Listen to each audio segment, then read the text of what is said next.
පාතාලෙන් කප්පන් අරගෙන ඒකට වංචාවක් කරපු කෙනෙක් ඇවිල්ලා දෙන සජෝ නායකත්වයට. කියන සමගි ජන බලවේගයේ කෘත්‍යාධිකාරී මණ්ඩල සමාජිකයෙක්.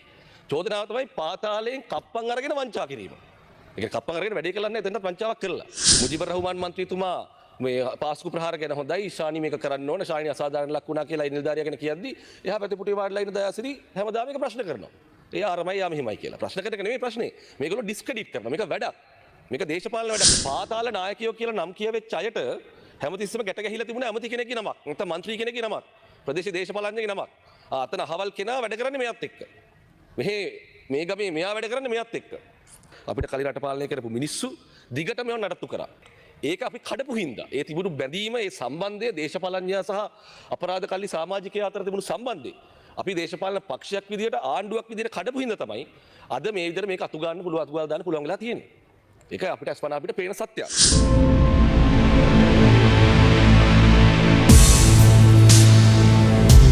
මිළඟට නජිත් ඉන්දික ගරු මන්ත්‍රීතුමා ඔබතුමාට විනාඩි 8ක කාලයක් තිබෙනවා. Order please. මූලාසනයේට සංජීව රණසිංහ ගරු මන්ත්‍රීතුමා පැමිණෙනවා.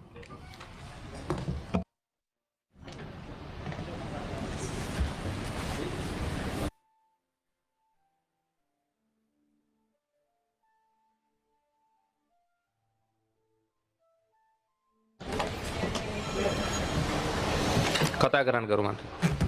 මුලසාරුවට මන්ත්‍රීතුමනි බොහොම ස්තුතියි අවස්ථාව ලබා දීම ගැන. අපි දන්නවා ඊයේ සහ අද දින දෙකේම ආණ්ඩු පක්ෂය විසින් යෝජනා කරන ලද කල්තැබීමේ විවාදය තමයි මේ පැවැත්වෙන්නේ. විශේෂයෙන්ම අවුරුද්දකට අඩු කාලයක්. නමුත් අවුරුද්දකට අඩු කාලයක් විෂ මද්ද්‍රව්‍ය වලට එරෙහි මෙහෙයුම විශේෂ මෙහෙයුම ඉවත් වෙනු මෙහෙයුම ක්‍රියාත්මක කරාට පස්සේ ක්‍රියාත්මක කරන්න පටන් අරගෙන මාස 8ක් වගේ කාලයක් මම දන්නේ 8ක් 10ක් අවුරුද්දකට අඩු කාලයක් ක්‍රියාත්මක වෙන මොහොතක මේකේ සාර්ථකත්වය ලංකාව තුළ විෂමද්‍රව්‍ය සහ ඒ උදුර සම්බන්ධයෙන් ආණ්ඩුව අරගෙන තියෙන ක්‍රියාමාර්ගවල සාර්ථකත්වය ප්‍රතිඵලය සහ දැනට තිබෙන තත්ත්වය සහ අභියෝගය මේ සියල්ල ගැන සාකච්ඡා කරන්න තමයි මේ කල්තමේ විවාදය ආණ්ඩු පක්ෂයෙන් ලබා ගත්තේ. ඒතර අපි දන්නවා ඊයේ දවස් ජනාධිපතිතුමත් ඇවිල්ලා මේ ගැන දීර්ඝ වශයෙන් අදහස් දැක්වීමක් පාර්ලිමේන්තුවේ කළා. එතකොට දැන් අපි ප්‍රායෝගිකව අත්දැකීමෙන් දන්නවා පහුගිය මාස කිහිපය තුළ විශාල වශයෙන් මේ විෂ මද්ද්‍රව්‍ය වල අඩුවීමක් මේ සංවිධානාත්මක අපරාධ වල අඩුවීමක් තියෙනවා. විශේෂයෙන්ම කොළඹ නගරයේ ගත්තත් මොදර මට්ටක්කුලිය වැල්ලම්පිටිය මොදර මට්ටක්කුලිය වැල්ලම්පිටිය මේ වගේ අපි අර දන්න කියන්නේ මේ වගේ මේකේ රෙඩ් ඒරියාස් වගේ තිබිච්ච පැති. ඒවයි අපි යනකොට ඒවයි කතා කරනකොට ඒවයි ඉන්න පොලිසිය කතා කරනකොට මිනිස්සු එක්ක කතා කරනකොට තේරෙන දෙයක් තමයි හරි පැහැදිලි අඩුවීමක් මද්ද්‍රව්‍ය අඩුවීමක් මිනිස්සුන්ට දැනෙලා තියෙනවා. එතකොට ඒ නිසා මේක සාර්ථක වෙමින් යන ව්‍යාපෘතියක් බවට අපිට බොහොම හොඳින් කියන්න පුළුවන් ප්‍රායෝගික තත්ත්වයන් ඇතුළෙත්. ඒ වගේම මම මේ කියන්නේ සංඛ්‍යා ලේඛන වලට අමතරව. අමතුමා ඉදිරිපත් කරයි සංඛ්‍යා ලේඛන දිගටම ඉදිරිපත් කරා කොයිතරම් ප්‍රමාණයක් අත්අඩංගුවට ගන්නවද? ටොන් කීයක් අරගෙන තියෙනවද මේ වෙද්දී අපි දැක්කා. හැබැයි ප්‍රායෝගික තලෙත් මේ රටේ තරුණ පරම්පරාව දරුවෝ විෂමද්‍රව්‍ය වලින් ගලව ගන්න පුළුවන් තැනකට අපි තල්ලු වෙමින් ඉන්නවා කියන විශ්වාසයක් මේ මාස කිහිපය තුළ හැදිලා තියෙනවා. ඒ කියන්නේ අපි සිළුම් දෙනා පක්ෂ ભેදයකින් තොරව සතුටු වෙන්න ඕනේ. පක්ෂ ભેදයකින් තොරව සතුටු වෙන්න ඕනේ. එතකොට අපි දන්නවා මේ විෂමද්‍රව්‍ය ජනාධිපතිතුමා පැහැදිලිව කිව්වා වගේම අපි හැමදාම කතා කරනවා වගේම විෂමද්‍රව්‍යයි සංවිධානාත්මක අපරාධයි කියන එක මේ ගහට පොත්ත වගේ එකට බැඳිලා තියෙන්නේ. මේ දෙක වෙන් කරන්න බෑ. එකට බැඳිලා එකට ක්‍රියාත්මක වෙන්නේ. මේ රටේ යම් ආකාරයකට විෂමද්‍රව්‍ය හෙරොයින් අයිස් මේ රටේ ජාවාරම නිරත වුණාද ඒක නිකන් අහිංසක විදියට කරේ නෑ. ඒවා කරේ පිටිපස්සේ තුවක්කු තියාගෙන. ඒවා කරේ පිටිපස්සේ ආයුධ තියාගෙන. ඒවා කරේ සංවිධානාත්මක අපරාධ කල්ලි විසින් නායකත්වය ලබා දෙමින් තමයි ඒවා මේ රටේ ගියේ. ඒක හැමෝම දන්නවා. මොකද ඔය සංවිධානාත්මක අපරාධ කල්ලි වල නම ගිය මිනිස්සු අත්අඩංගුවට ගන්නකොට ඔවුන්ට රෙහි චෝදනා විදියට ඒවා ගොනු වෙන්නේ ඒවා. එතකොට මේක විතාම ලාභ ලබන දැවන්ත ලාභ ලබන ව්‍යාපාරයක්. ඒ ව්‍යාපාරය ආයුධ සහිතව ලේ හොල්ලමින් කරපු ව්‍යාපාරයක්. ඒ වගේ මේක අනිත් සත්‍ය තමයි මේක හැමදාම මේ රටේ දේශපාලඥයන්ගේ අනුග්‍රහය සහිතව ක්‍රියාත්මක වෙච්ච ව්‍යාපාරයක්. ඔන්න ඔක තමයි වැදගත්ම දේ. නිකන් හැදෙන්න බෑ. රටේ පොලිසිය ආරක්ෂක හමුදා මේ සියල්ල තියේදී තවත් තුන්වෙනි පාර්ශවයකට ආයුධ අරගෙන හන්දිවල සැරිසරන්න ආයුධ අරගෙන කියලා වෙඩි තියන්න පුළුවන් තත්වයක් නිකන් අහම්බෙන් එන්නේ නැහැ. ඉන්දර හිල්ල දෙයක් වෙන එක නෙමෙයි මේ කියන්නේ නිකන් දිගින් දිගටම එකම දේ වෙනම නම් ඒක අනුග්‍රහයක් නැතුව බලය සහිත තැනක අනුග්‍රහයක් නැතුව ඒක වෙන්න බෑ. ඒක අපි මොකද දන්න දේ. ඒ නිසා තමයි අර පාතාල නායකයෝ කියලා නම් කියවෙච්ච අයට හැමතිස්සෙම ගැට ගැහිලා තිබුණේ ඇමති කෙනෙක්ගේ නමක්. නැත්නම් മന്ത്രി කෙනෙක්ගේ නමක්. ප්‍රදේශීය දේශපාලඥයෙක්ගේ නමක්. අතන අහවල් කෙනා වැඩ කරන්නේ මෙයාත් එක්ක. මේ ගමේ මෙයා වැඩ කරන්නේ මෙයාත් එක්ක. ඒතර හැමදාම තමන්ගේ වැඩ කරගන්න සහ මේ මුදල් මේ පැත්තෙන් මේ විදේශපාලන පක්ෂවල අපිට කලින් රට පාලනය කරපු මිනිස්සු දිගටම මේව නඩත්තු කරා. ඒ නඩත්තු කරන නිසා තමයි ඒක ඒ තරම් ඉස්සුනේ. ඒ වගේම ඒක අපි කඩපු හින්දා ඒ තිබුණු බැඳීම ඒ සම්බන්ධය දේශපාලඥයා සහ අපරාධකල්ලි සමාජිකයා අතර තිබුණු සම්බන්ධය අපි දේශපාලන පක්ෂයක් විදියට ආණ්ඩුවක් විදියට කඩපු හින්දා තමයි අද මේ විදිහට මේක අතු ගන්න පුළුවන් අතුගාලා දාන්න පුළුවන් වෙලා තියෙන්නේ. ඒක අපිට අස්පනා අපිට පේන සත්‍යයක්. එතකොට මං හිතන්නේ ඒක පිළිගන්න කවුරුම මෙතන ඒක පිළිගන්න නැති කවුරුම මෙතන ඉන්නවා කියලා. ඒ කියන්නේ ඒක මේ ආණ්ඩුව ඇවිල්ලා මේ සංවිධානාත්මක අපරාධ මේ විෂමද්‍රව්‍ය මේ කල්ලිත් එක්ක තිබුණු සම්බන්ධය කඩලා ඔවුන්ට විරුද්ධව ඍජුව ක්‍රියාත්මක වෙනවා කියලා මම හිතන්නේ විපක්ෂ කාටවත් අපිට ඇඟිලි දික් කළා කියන්න බෑ. ඒක පිළිගන්න නැතුව ඉන්න බෑ. එතකොට එහෙම තත්වයක තමයි ජනාධිපතිතුමා කිව්වර නිලධාරීන් සම්බන්ධයෙන් හතුරන් වශයෙන් හදාගෙන ඉන්නේ.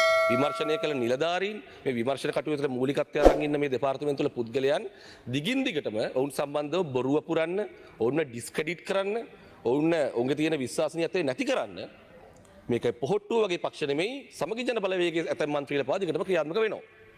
දැන් මුජිබුර් රහ්මාන් මන්ත්‍රීතුමා මේ පාස්කු ප්‍රහාර ගැන හොඳයි ශානි මේක කරන්න ඕන ශානි අසාධාරණ ලක් වුණා කියලා ඒ නිලධාරියා ගැන කියද්දි එහා පැත්තේ පුටුවේ වාඩිලා ඉන්න දයාසිරි හැමදාම මේක ප්‍රශ්න කරනවා.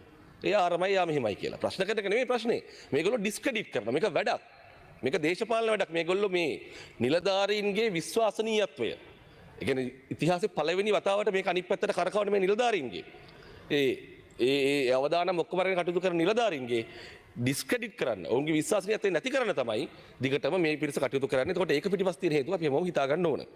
ඒ වගේම දැන් අර කිව්වා වගේ මේ දැන් අලුත්ම දේ තමයි මේ සමගි ජන බලවේගය. දැන් අපි දන්නවා මුලසුනට මන්ත්‍රීතුමනි මේ රටේ පහුගිය කාලේ පහුගිය දශක දෙකේ වැඩිම කාලයක් පාලනය කරපු පක්ෂය සහ ව්‍යාපාරයේ විදියට ඔය පොහොට්ටුව සහ පොහොට්ටුව ඇමතිලා සම්බන්ධයෙන් චෝදනා එල්ල වුණානේ. දැන් ওই නඩු එහෙමත් යන්නේ කප්පන් අරගෙන නඩු යනවා. ඊට පස්සේ මොනවද වංචා කරලා නඩු යනවා. පාතාල වලට සම්බන්ධ වෙලා කියලා චෝදනා තියෙනවා. එතකොට හැම ආකාරයෙන්ම ඒවට සම්බන්ධ වෙලා කියලා පොහොට්ටුව හිටපු ඇමතිලට മന്ത്രിලට මේ විදිහට කටයුතු කරන මිනිසුත් එහෙම හිතාගෙනත් ඉන්නවා. හැබැයි වැඩේ තියෙන්නේ දැන් මේ සමගි ජන බලවේග නමක් දැන් මේකට පැටලෙන්න පටන් අරන්නේ. ඒ කියන්නේ දැන් අපි දන්නවා කප්පම්කාරයෝ හිටියා. වංචාකාරයෝ හිටියා. ඊට පස්සේ මොනවද පාතාල නායකයෝ සංවිධාන අපරාධ නායකයෝ හිටියා. මන්ත්‍රීතුමා තව විනාඩි දෙකක්. හරි. ඒ කියන්නේ කප්පම්කාරයෝ පාතාලකාරයෝ වංචාකාරයෝ හිටියා. හැබැයි සමගි ජන බලවේග ඊට වඩා සුපිරි බඩු ඉන්නේ. ඒ කියන්නේ පාතාල කලින් හිටියේ වෙන වෙනමනේ. හැබැයි දැන් පාතාලෙන් කප්පම් අරගෙන ඒකට වංචාවක් කරපු කෙනෙක් ඇවිල්ලා දෙන සජ්ජෝ නායකත්වයට. කියන්නේ සමගි ජන බලවේගයේ කෘත්‍යාධිකාරී මණ්ඩල සමාජිකයෙක්. චෝදනාව තමයි පාතාලෙන් කප්පම් අරගෙන වංචා කිරීම. ඒ කියන්නේ කප්පම් අරගෙන වැඩේ කරලා නැහැ එතනත් වංචාවක් කරලා. එතකොට දැන් මේගොල්ලෝ සමගි ජන බලවේගයේ කෘත්‍යාධිකාරී මණ්ඩලය කියන්නේ මේකේ නායකත්වයේ මුලසුන මන්ත්‍රීතුමනි. ඔය කෘත්‍යාධිකාරී මණ්ඩලෙ මෙතන ඉන්න හැම මන්ත්‍රීමත් නැහැ. පාර්ලිමේන්තු මන්ත්‍රීවරු හැමෝමත් නැහැ මන් දන්න විදියට. එච්චර විශ්වාසයෙන් ඇතුළට අරගෙන තියෙන කට්ටිය. ඇතුළට අරගෙන කියන්නේ පක්ෂ නායකත්වයේ කටයුත්තක් දෙනවා කියන එක ඉතින් ලේසි වැඩක් නෙමෙයිනේ. මේ පාර යන උන්ට කතා කරලා දෙන්නේ නැහැ නේ පක්ෂ නායකකම්. එතකොට ඒ නිසා මේ පුද්ගලයාගෙන යම් තහවුරුවක් මේගොල්ලන්ට තියෙන්න ඕනේ මීට කලින්. ඒක එහෙම නැති වෙන්න බෑ. එහෙම නැතුව පක්ෂ නායකත්වයට පත් කරන්නේ නැහැ මිනිස්සු. එතකොට එහෙම තියෙද්දී මේගොල්ලෝ ඒ කියන්නේ හිටපු අධිකරණ ඇමතිගේ පුතත් එක්ක ගිහිල්ලා පාතාල සමාජිකයෙක් සංවිධාන අපරාධකාරී සමාජිකයෙක් මේ හිරගෙට මාරු කරන්න පුළුවන් කියලා සල්ලි ගන්නවා කියන්නේ මේ රටේ තිබිච්ච ක්‍රමේ කොහොම එකක්ද කියලා අපි හිතන්නකෝ. එතකොට එහෙම වැඩ මේගොල්ලෝ කරලා තියෙන්නේ. එතකොට දැන් වැඩේ තියෙන විපක්ෂ නායකතුමා එකක් කියනවා. අනිත් කට්ටිය තව එකක් කියනවා. වැරද්දක් උඩාට පස්සේ දැන් සමගි ජන බලවේගයේ නායකත්වයේ ඇතුලේ එච්චර වංචාවක් කරපු පුද්ගලෙක් ඉඳලා එච්චර අපරාධයකට හවුල් වෙච්ච පුද්ගලෙක් ඉඳලා දැන් විපක්ෂ නායකතුමාන් දැක්ක ඊයේ කියනවා නිකන් සිංගප්පූරු ක්‍රමයේ ගේන්න ඕන එල්ලන්න ඕන වගේ එකක්. හැබැයි දැන් ටිකකට කලින් මම දැක්කා විපක්ෂ නායකතුමාගේ ෆොටෝ එකක් දාගෙන ඒගොල්ලන්ගේ කාර්යාලේ මාස සාකච්ඡාවක් කරගෙන තවත් කෘත්‍යාධිකාරී මණ්ඩල සමාජිකයෙක් කියනවා ඒක ගාස්තුවක් දන්නේ නැහැ ඒ ගත්තු ගාන කියලා. ඒ කියන්නේ බලන්නකො මට නිකන් පුදුම හිතුනේ. කියන්නේ ඒ ලක්ෂ 1200 නීතිඥ ගාස්තුවක් දන්නේ නැහැ ඒවා බලන්න ඕන කියලා කියනවා. තව නායකයෙක් පක්ෂේ. මට තේරෙන්නේ මේ මිනිස්සුන්ට මොකද්ද වෙලා තියෙන්නේ කියලා.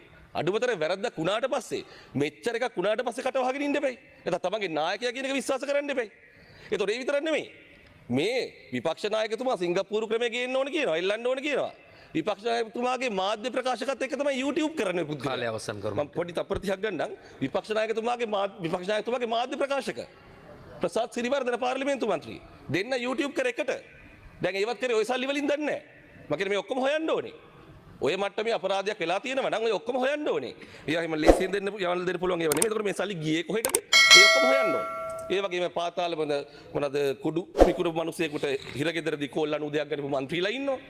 දැන් මේ පාතාලකෙන් කප්පම් ගන්න മന്ത്രിලා ඉන්නවා. එතකොට මේ ඔක්කොම ගත්තට පස්සේ මේ සමගි ජන බලවේගය මේකේ නව උරුමකාරයෝ ඉන්නවා කියලා අපිට හිතෙනවා. මොකද පොහොට්ටුවට බලය නැති වෙලා පොහොට්ටුව කොහොත් පැත්තකට තල්ලු වෙන එක ඇතුලේ ආණ්ඩුවත් එක්කත් මේ සංවිධානන අපරාධ වගේ දෙයක් ගැන හිතන්නවත් බැරි තත්ත්වයක් ඇතුලේ මේ ඉතුරු වෙලා ඉන්න අය ඉතුරු වෙලා ඉන්න පාතාල කල්ලි සමාජිකයෝ හරි කුඩු ව්‍යාපාරිකයෝ හරි සමගි ජන බලවේගයට හිතාමතා සමගි ජන බලවේගයත් එක්ක ගනුදෙනුවක් කරමින් තියෙනවද කියන සැකය අපිට බරපතල විදිහට තියෙනවා. ඒ ගැන ඇත්තටම අපි හොයන්න ඕනේ. නැත්නම් මේ අහඹ සිදුවීම එක දෙක එන්න විදියක් නැහැ. අපි හිතනවා සමගි ජන බලවේගයේ නායකයොත් එක්ක මේ පාතාල කල්ලි සමාජිකයෝ යම් යම් සම්බන්ධතා හදාගෙන මේ වැඩේ ඉස්සරහට ගෙනියනවා කියලා. ඒ නිසා ඒක තමයි මේ දිගින් දිගට වෙන සිද්ධ වලින් පේන තියෙන්නේ. ඒ වගේම පක්ෂයක් විදිහට ඒක එහෙම නෙමෙයි නං. පක්ෂේ නායකයන්ට අවිල අර වගේ විකාර කියන්න බෑනේ. විපක්ෂ නායකතුමා කියන කෙනා කියනවනේ. එහෙම කියන්නෙත් නෑ. පක්ෂ කාර්යාලේ මාස සාකච්ඡාවක් කරගෙන කියන්නේ මේ ගාස්තුව දන්නේ නෑ. ඒවා විමර්ශන වලින් තමයි හොයන්න ඕන. ගාස්තුව වෙන්නත් පුළුවන් වගේ කියනවා පක්ෂ නායකයෝ. ඒ නිසා මේ කැත වැඩේට මට තේරෙන්නේ නැහැ කොහොමද මේගොල්ලෝ මේක කරන්න කියලා. මේගොල්ලෝ මේ රාජපක්ෂලාට මාර චෝදනා කරමින් හිටියේ මීට කලින්. ඒගොල්ලෝ මලින් උපන්නා වගේ හිටියේ. ඒ නිසා මේගොල්ලෝ කවුද කියලා තේරුම් ගන්න ඕනේ. මේ සමගි ජන බලවේගයට ලැජ්ජාවක් තියෙනවා නා. කට්ටිය එකතු වෙලා එකක් කියන්න ඕනේ. එකක් කියලා අඩුවතර මේකට විරෝධය දක්වන්න ඕනේ. මෙච්චර අස්පනා අපිට මේක තියෙද්දි. ඒකවත් කරන්න නැති තරම් මේක ඇවිල්ලා කියවන්න අපිට තේරෙන්නේ නැහැ මොන වගේ බැඳීමක්ද තියෙන්නේ. එහෙනම් අර මුදල් කොහෙටද ගිහිල්ලා තියෙන්නේ. මේ නිකන් කතා කරනවා වෙන්න බෑනේ. සමහරට මේ සල්ලි කතා කරනවා වෙන්න පුළුවන්. ඔහොමනේ දේවල් වෙන්නේ. ඒ නිසා ඒවා මුල සිට නැවත හොයන්න ඕනේ කියලා මම යෝජනා කරනවා මන්ත්‍රීතුමුලාට මන්ත්‍රීතුමනි බොහොම ස්තුතියි. ස්තුතියි ඔබතුමන්ට.